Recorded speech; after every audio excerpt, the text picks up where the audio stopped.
بسم الله الرحمن الرحيم إذا وقعت الواقعة ليس لوقعتها كاذبة خافضة رافعة إذا رجت الأرض رجا وبست الجبال بسا فكانت هباء منبثا وكنتم أزواجا ثلاثة فأصحاب الميمنة ما أصحاب الميمنة وأصحاب المشأمة ما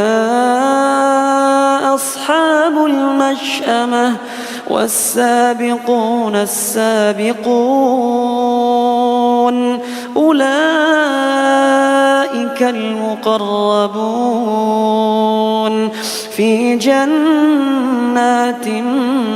النعيم ثلة من الأولين وقليل من الآخرين على سرر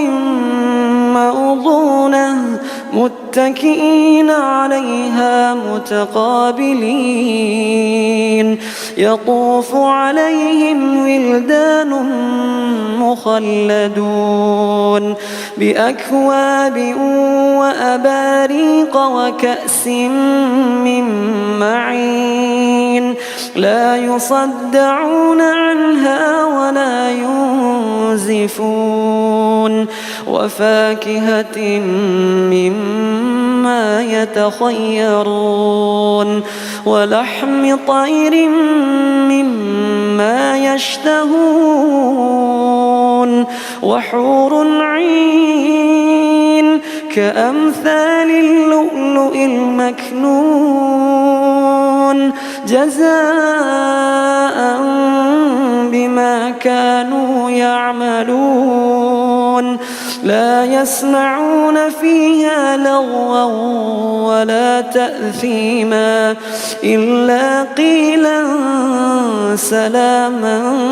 سلاما وأصحاب اليمين ما أصحاب اليمين في سدر مخضود وطلح منضود وظل ممدود وماء مسكوب وفاكهة كثيرة لا مقطوعة ولا ممنوعة وفرش مرفوعة إنا أنشأناهن إنشاء فجعلناهن أبكارا عربا أترابا لأصحاب اليمين ثلة من الأولين وثلة من الآخرين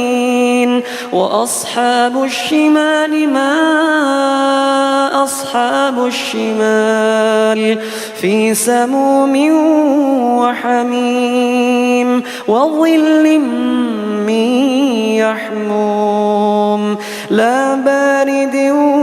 ولا كريم إنهم كانوا قبل ذلك مترفين وكانوا يصرون على الحنث العظيم وكانوا يقولون أإذا متنا وكنا ترابا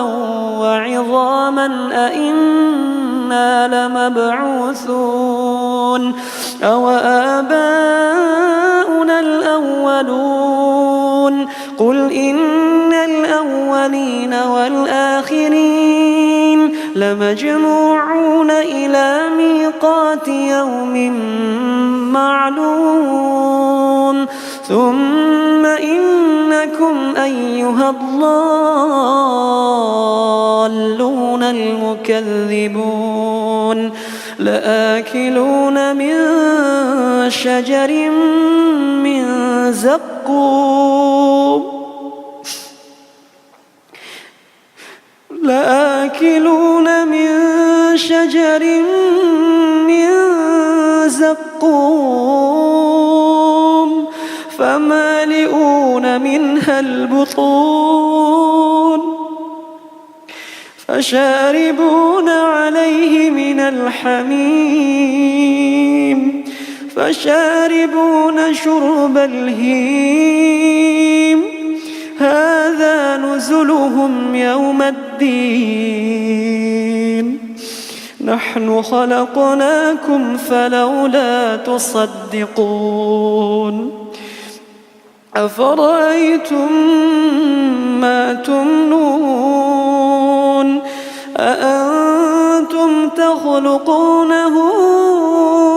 أم نحن الخالقون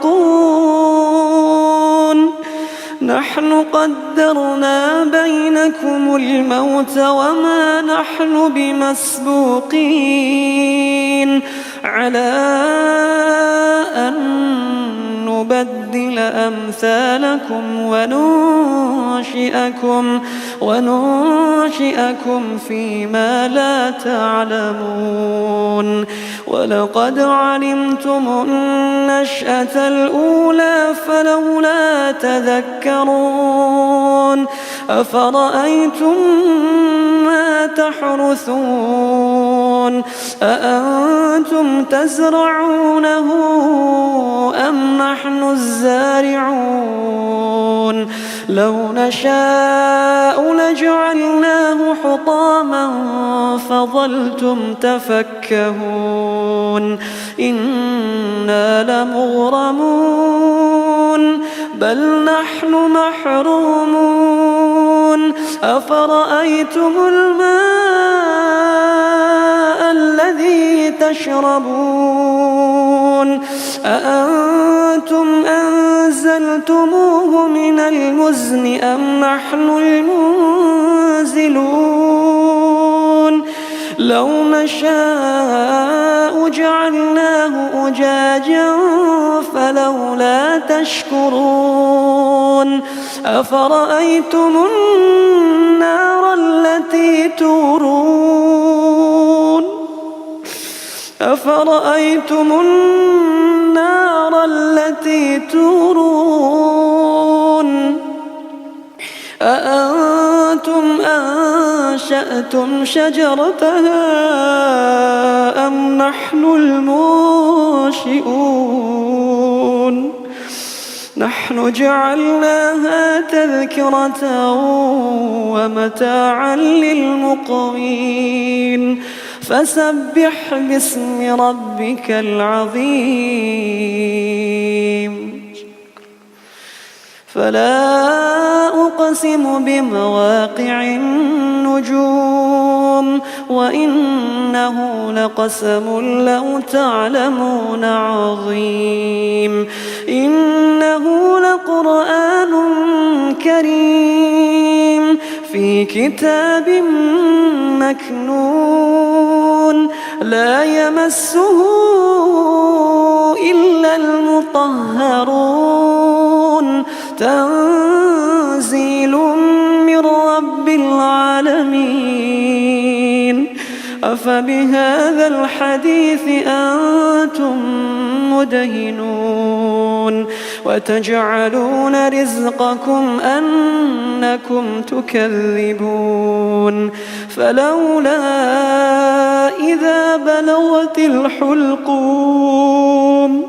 وأنتم حينئذ تنظرون ونحن أقرب إليه منكم ولكن لا تبصرون فلولا إن كنتم غير مدينين ترجعونها إن كنتم صادقين فأما إن كان من المقربين فروح وريحان وجنة نعيم فروح وريحان وجنة نعيم. وأما إن كان من أصحاب اليمين فسلام لك من أصحاب اليمين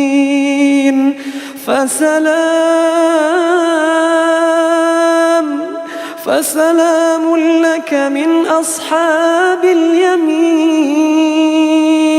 وأما إن كان من المكذبين الضالين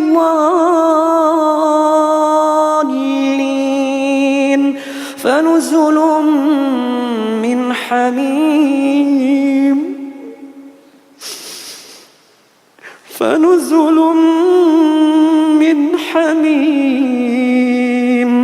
وتصلية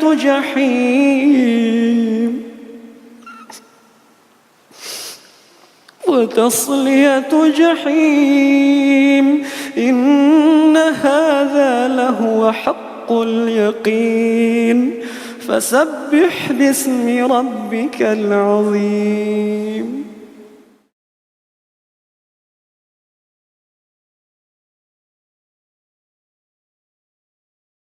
بسم الله الرحمن الرحيم. الرحمن علم القرآن خلق الإنسان علمه البيان. الشمس والقمر بحسبان والنجم والشجر يسجدان. والسماء رفعها ووضع الميزان ألا تطغوا في الميزان وأقيموا الوزن بالقسط ولا تخسروا الميزان.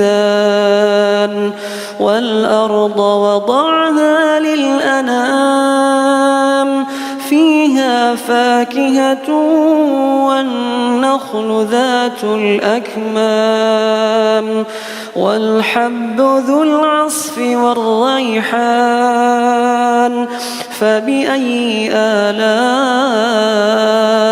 ربكما تكذبان؟ خلق الإنسان من صلصال كالفخار وخلق الجان من مارج من نار. فبأي آلاء ربكما تكذبان؟ رب المشرقين ورب المغربين. فبأي آلاء ربكما تكذبان؟ مرج البحرين يلتقيان بينهما برزخ لا يبغيان. فبأي آلاء ربكما تكذبان؟ يخرج منهما اللؤلؤ والمرجان.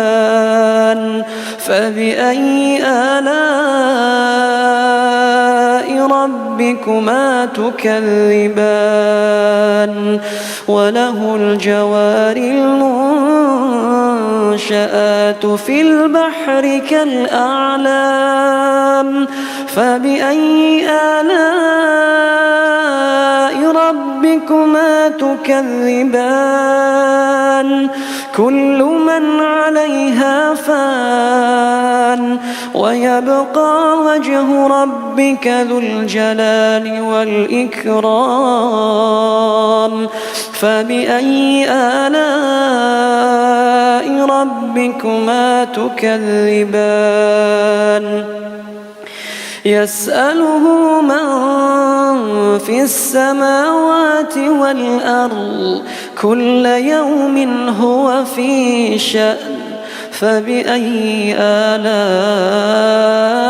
ربكما تكذبان سنفرغ لكم أيها الثقلان فبأي آلاء ربكما تكذبان يا معشر الجن والإنس إن استطعتم أن تنفذوا من أقطار السماوات والأرض فانفذوا لا تنفذون إلا بسلطان فبأي آلاء ربكما تكذبان يرسل عليكما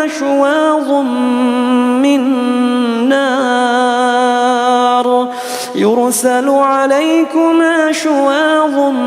من نار ونحاس فلا تنتصران فبأي آلاء ربكما تكذبان فإذا انشقت السماء فكانت وردة كالدهان فبأي آلاء ربكما تكذبان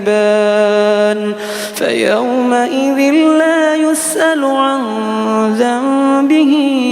إنس ولا جان فبأي آلاء ربكما تكذبان يعرف المجرمون بسيماهم فيؤخذ بالنواصي والأقدام فبأي آلاء ربكما تكذبان هذه جهنم التي يكذب بها المجرمون يطوفون بينها وبين حميم آن فبأي آلاء ربكما تكذبان ولمن خاف مقام ربه جنتان فبأي آلاء ربكما تكذبان ذواتا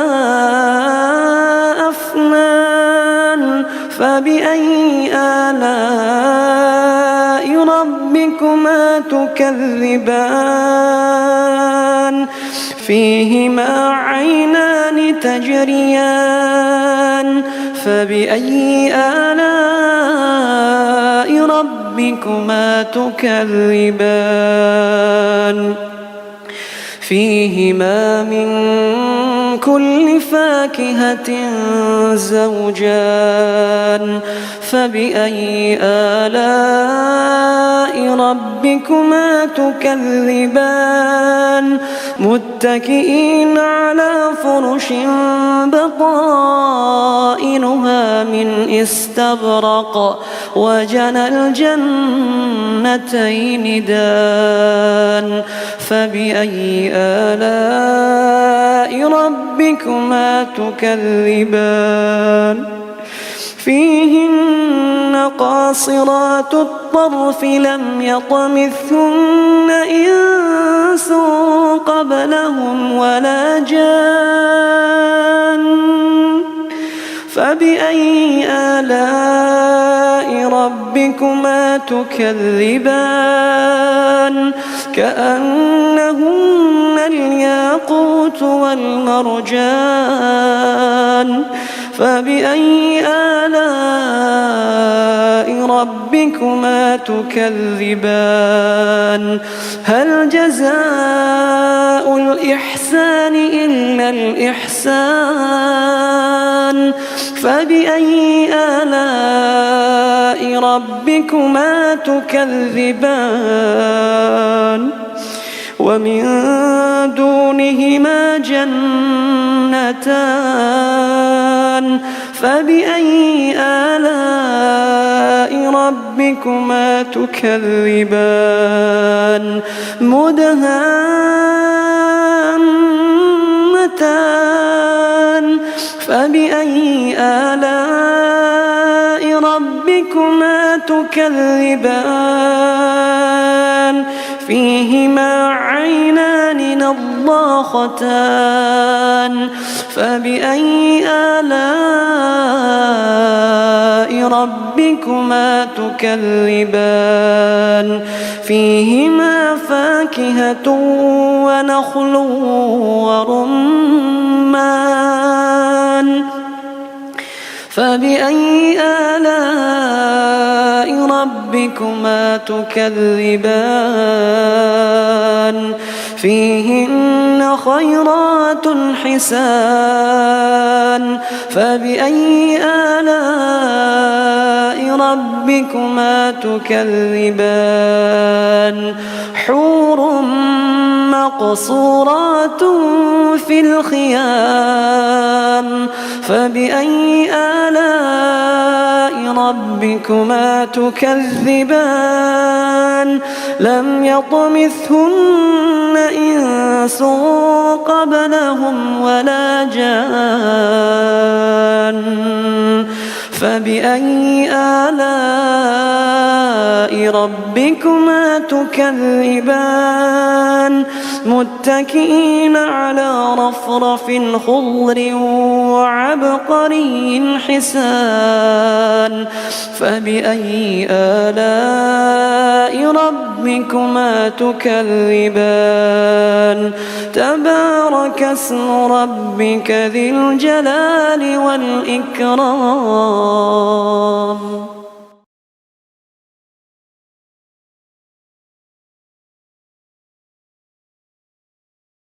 بسم الله الرحمن الرحيم الحمد لله الذي أنزل على عبده الكتاب ولم يجعل له عوجا قيما لينذر بأسا شديدا من لدنه ويبشر المؤمنين الذين يعملون الصالحات أن لهم أجرا حسنا ماكثين فيه أبدا وينذر الذين قالوا اتخذ الله ولدا ما لهم به من علم ولا لآبائهم كبرت كلمة تخرج من أفواههم إن يقولون إلا كذبا فلعلك باخع نفسك على آثارهم إن لم يؤمنوا بهذا الحديث أسفا إنا جعلنا ما على الأرض زينة لها لنبلوهم أيهم أحسن عملا وإنا لجاعلون ما عليها صعيدا جرزا أم حسبت أن أصحاب الكهف والرقيم كانوا من آياتنا عجبا إذ أوى الفتية إلى الكهف فقالوا ربنا آتنا من لدنك رحمة ربنا آتنا من لدنك رحمة وهيئ لنا من أمرنا رشدا فضربنا على آذانهم في الكهف سنين عددا ثم بعثناهم لنعلم أي الحزبين أحصى لما لبثوا أمدا نحن نقص عليك نبأهم بالحق إنهم فتية آمنوا بربهم وزدناهم هدى وربطنا على قلوبهم إذ قاموا فقالوا ربنا رب السماوات والأرض لن ندعو من دونه إلها لقد قلنا إذا شططا هؤلاء قوم اتخذوا من دونه آلهة لولا يأتون عليهم بسلطان بين فمن أظلم ممن افترى على الله كذبا وإذ اعتزلتموهم وما يعبدون إلا الله فأووا إلى الكهف ينشر لكم ربكم من رحمته ويهيئ لكم من أمركم مرفقا وترى الشمس إذا طلعت تزاور عن كهفهم ذات اليمين وإذا غربت تقرضهم ذات الشمال وهم في فجوة منه ذلك من آيات الله من يهد الله فهو المهتد ومن يضلل فلن تجد له وليا مرشدا وتحسبهم أيقاظا وهم رقود ونقلبهم ذات اليمين وذات الشمال وكلبهم باسط ذراعيه بالوصيد لو اطلعت عليهم لوليت منهم فرارا ولملئت منهم رعبا وكذلك بعثناهم ليتساءلوا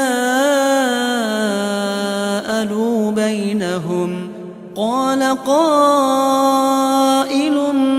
منهم كم لبثتم قالوا لبثنا يوما أو بعض يوم قالوا ربكم أعلم بما لبثتم فابعثوا أحدكم بورقكم هذه إلى المدينة فلينظر أيها أزكى طعاما فليأتكم برزق منه وليتلطف ولا يشعرن بكم أحدا إنهم إن يظهروا عليكم يرجموكم أو يعيدوكم في ملتهم ولن تفلحوا إذا أبدا وكذلك أعثرنا عليهم ليعلموا أن وعد الله حق وأن الساعة لا ريب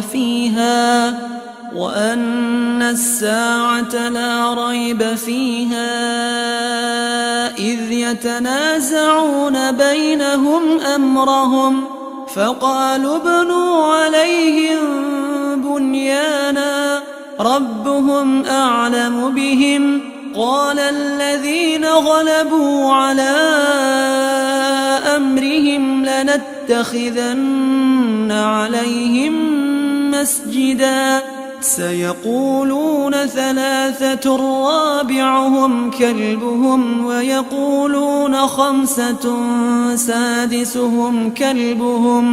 ويقولون خمسة سادسهم كلبهم رجما بالغيب ويقولون 7 وثامنهم كلبهم قل ربي أعلم بعدتهم ما يعلمهم إلا قليل فلا تمار فيهم إلا مراء ظاهرا ولا تستفت فيهم منهم أحدا ولا تقولن لشيء إني فاعل ذلك غدا إلا أن يشاء الله واذكر ربك إذا نسيت وقل عسى أن يهديني ربي لأقرب من هذا رشدا ولبثوا في كهفهم 300 سنين وازدادوا 9 قل الله أعلم بما لبثوا له غيب السماوات والأرض أبصر به وأسمع ما لهم من دونه من ولي ولا يشرك في حكمه أحدا واتل ما أوحي إليك من كتاب ربك لا مبدل لكلماته ولن تجد من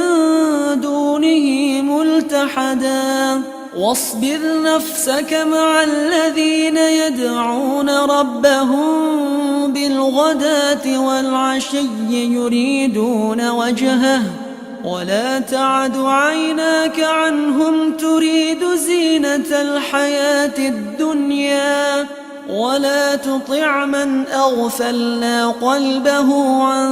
ذكرنا واتبع هواه وكان أمره فرطا وقل الحق من ربكم فمن شاء فليؤمن ومن شاء فليكفر إنا أعتدنا للظالمين نارا أحاط بهم سرادقها وإن يستغيثوا يغاثوا بماء كالمهل يشوي الوجوه بئس الشراب وساءت مرتفقا إن الذين آمنوا وعملوا الصالحات إنا لا نضيع أجر من أحسن عملا أولئك لهم جنات عدن تجري من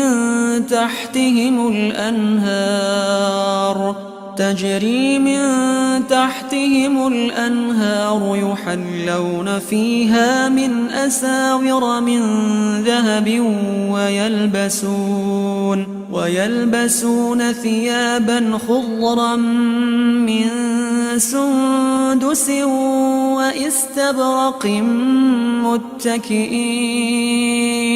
وإستبرق متكئين فيها على الأرائك نعم الثواب وحسنت مرتفقا واضرب لهم مثلا الرجلين جعلنا لأحدهما جنتين من أعناب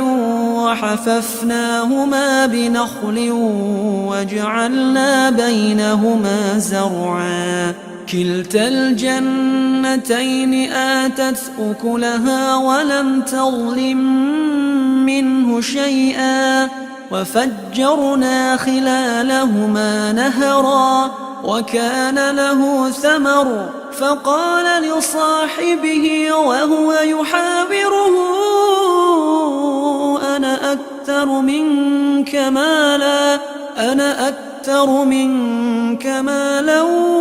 وأعز نفرا ودخل جنته وهو ظالم لنفسه قال ما أظن أن تبيد هذه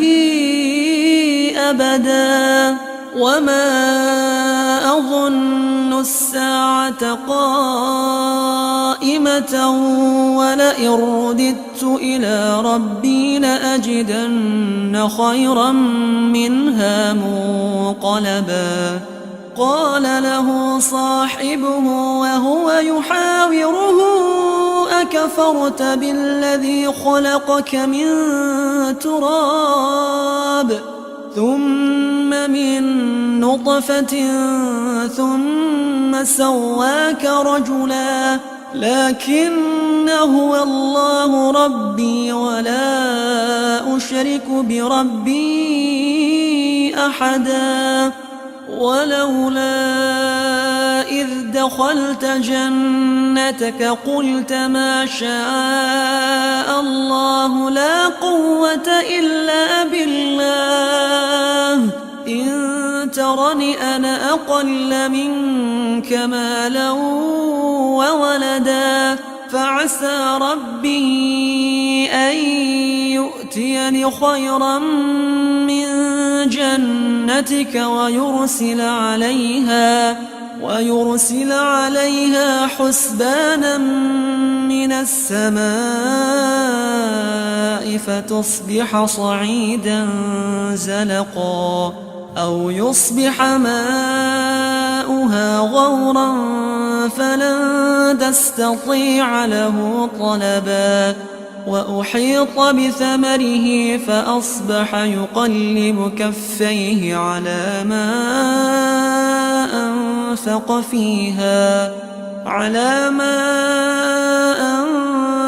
فيها وهي خاوية على عروشها ويقول يا ليتني لم أشرك بربي أحدا ولم تكن له فئة ينصرونه من دون الله وما كان منتصرا هنالك الولاية لله الحق هو خير ثوابا وخير عقبا واضرب لهم مثل الحياة الدنيا كماء أنزلناه من السماء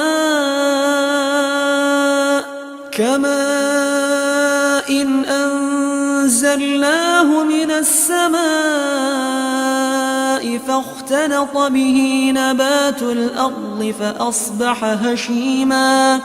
فأصبح هشيما تذروه الرياح وكان الله على كل شيء مقتدرا المال والبنون زينة الحياة الدنيا والباقيات الصالحات خير عند ربك ثوابا وخير أملا ويوم نسير الجبال وترى الأرض بارزة وحشرناهم فلم نغادر منهم أحدا وعرضوا على ربك صفا لقد جئتمونا كما خلقناكم أول مرة بل زعمتم أن لن نجعل لكم موعدا ووضع الكتاب فترى المجرمين مشفقين مما فيه ويقولون يا ويلتنا ما لهذا الكتاب لا يغادر صغيرة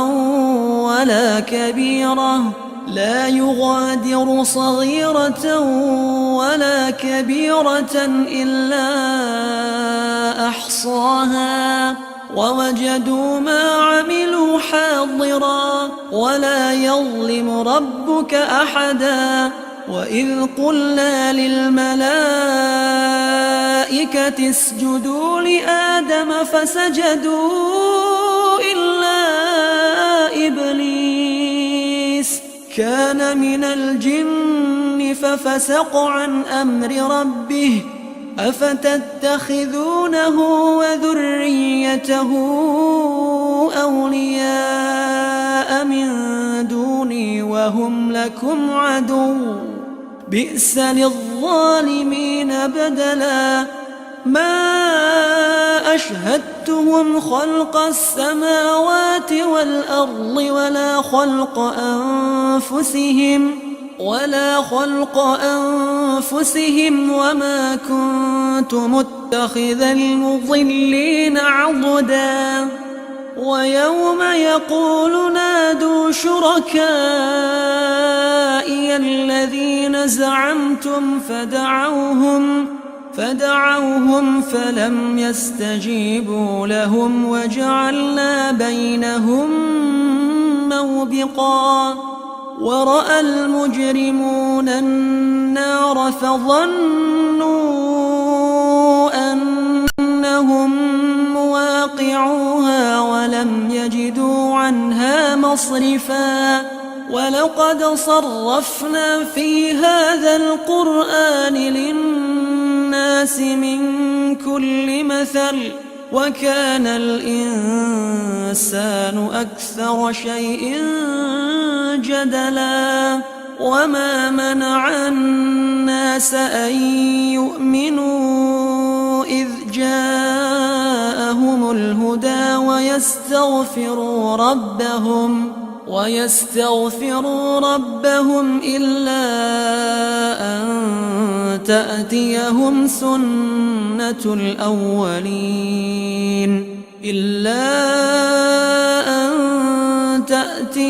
سنة الأولين أو يأتيهم العذاب قبلا. وما نرسل المرسلين إلا مبشرين ومنذرين. ويجادل الذين كفروا بالباطل ليدحضوا به الحق واتخذوا آياتي وما أنذروا هزوا.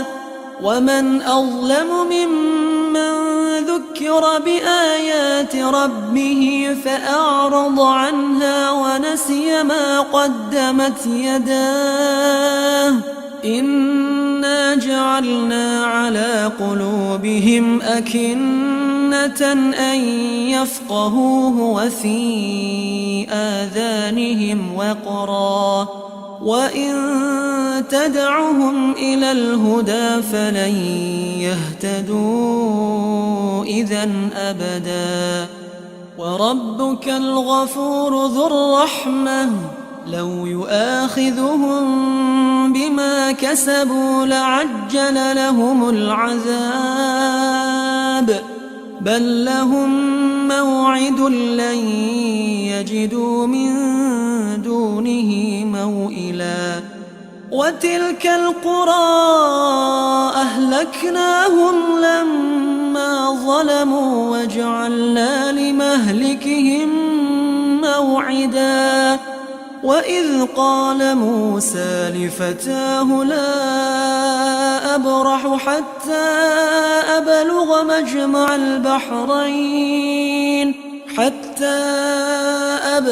مجمع البحرين أو أمضي حقبا. فلما بلغ مجمع بينهما نسيا حوتهما فاتخذ سبيله في البحر سربا. فلما جاوزا قال لفتاه آتنا غداءنا لقد لقينا من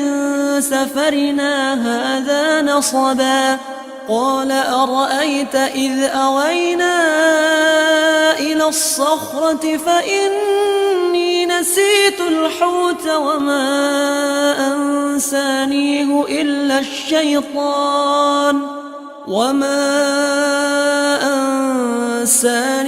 إلا الشيطان أن أذكره واتخذ سبيله في البحر عجبا قال ذلك ما كنا نبغ فارتد على آثارهما قصصا فوجدا عبدا من عبادنا آتيناه رحمة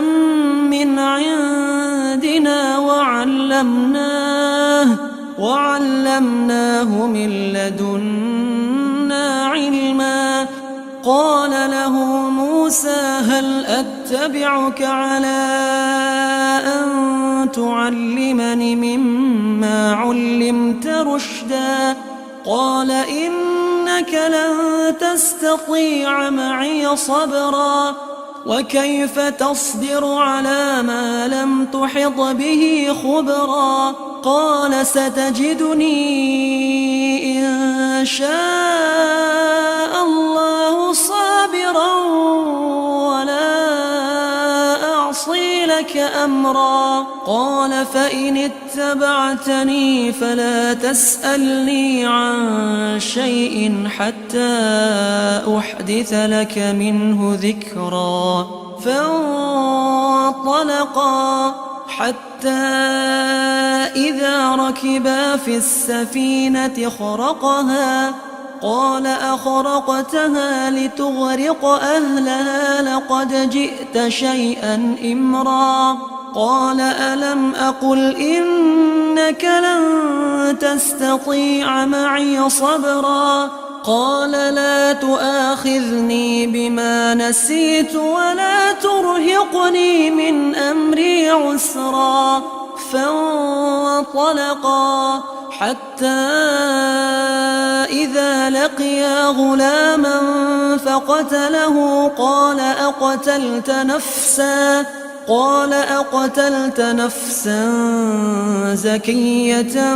بغير نفس لقد جئت شيئا نكرا قال ألم أقل لك إنك لن تستطيع معي صبرا قال إن سألتك عن شيء بعدها فلا تصاحبني قد بلغت من لدني عذرا فانطلقا حتى إذا أتيا أهل قرية استطعما أهلها فأبوا أن يضيفوهما فوجدا فيها جدارا يريد أن ينقض فأقامه قال لو شئت لاتخذت عليه أجرا قال هذا فراق بيني وبينك سأنبئك بتأويل ما لم تستطع عليه صبرا أما السفينة فكانت لمساكين يعملون في البحر فأردت أن أعيبها وكان وراءهم ملك يأخذ كل سفينة غصبا وأما الغلام فكان أبواه مؤمنين فخشينا أن يرهقهما طغيانا وكفرا فأردنا أن يبدلهما ربهما خيرا منه زكاة وأقرب رحما وأما الجدار فكان لغلامين يتيمين في المدينة وكان تحته كنز لهما وكان أبوهما صالحا فأراد ربك أن يبلغا أشدهما ويستخرجا كنزهما رحمة من ربك وما فعلته عن أمري ذلك تأويل ما لم تستع عليه صبرا ويسألونك عن ذي القرنين قل سأتلو عليكم منه ذكرا إنا مكنا له في الأرض وآتيناه من كل شيء سببا فأتبع سببا حتى إذا بلغ مغرب الشمس وجدها تغرب في عين حمئة ووجد عندها قوما قلنا يا ذا القرنين إما أن تعذب وإما أن تتخذ فيهم حسنا قال أما من ظلم فسوف نعذبه ثم يرد إلى ربه فيعذبه عذابا نكرا وأما من آمن وعمل صالحا فله جزاء الحسنى وسنقول له من أمرنا يسرا ثم أتبع سببا حتى إذا بلغ مطلع الشمس وجدها تطلع على قوم لم نجعل لهم من دونها سترا كذلك وقد أحطنا بما لديه خبرا ثم أتبع سببا حتى إذا بلغ بين السدين وجد من دونهما قوما لا يكادون يفقهون قولا قالوا يا ذا القرنين إن يأجوج ومأجوج مفسدون في الأرض فهل نجعل لك خرجا على أن تجعل بيننا وبينهم سدا قال ما مكني فيه ربي خير فأعينوني بقوة أجعل بينكم وبينهم ردما آتوني زبر الحديد حتى إذا ساوى بين الصدفين قال انفخوا حتى إذا جعله نارا قال آتوني أفرغ عليه قطرا فما استطاعوا أن يظهروه وما استطاعوا له نقبا قال هذا رحمة من ربي فإذا جاء وعد ربي جعله دكا وكان وعد ربي حقا وتركنا بعضهم يومئذ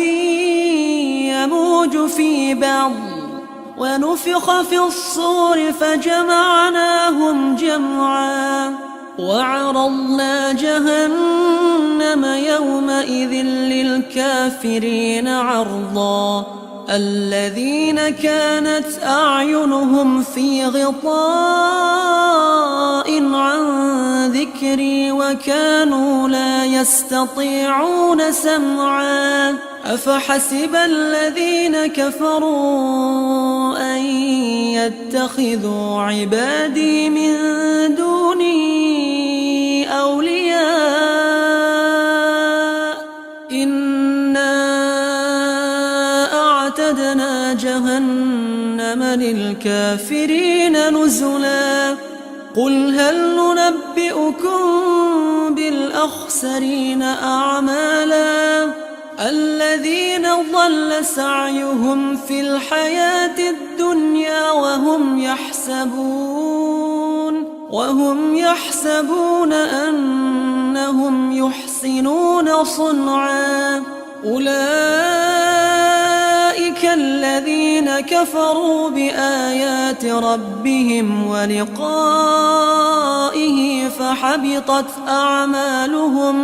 فحبطت أعمالهم فلا نقيم لهم يوم القيامة وزنا ذلك جزاؤهم جهنم بما كفروا واتخذوا آياتي ورسلي هزوا إن الذين آمنوا وعملوا الصالحات كانت لهم جنات الفردوس نزلا خالدين فيها لا يبغون عنها حولا قل لو كان البحر مدادا لكلمات ربي لنفد البحر قبل أن تنفد كلمات ربي ولو جئنا بمثله مددا قل إنما أنا بشر مثلكم يوحى إلي أنما إلهكم إله واحد فمن كان يرجو لقاء ربه فليعمل عملا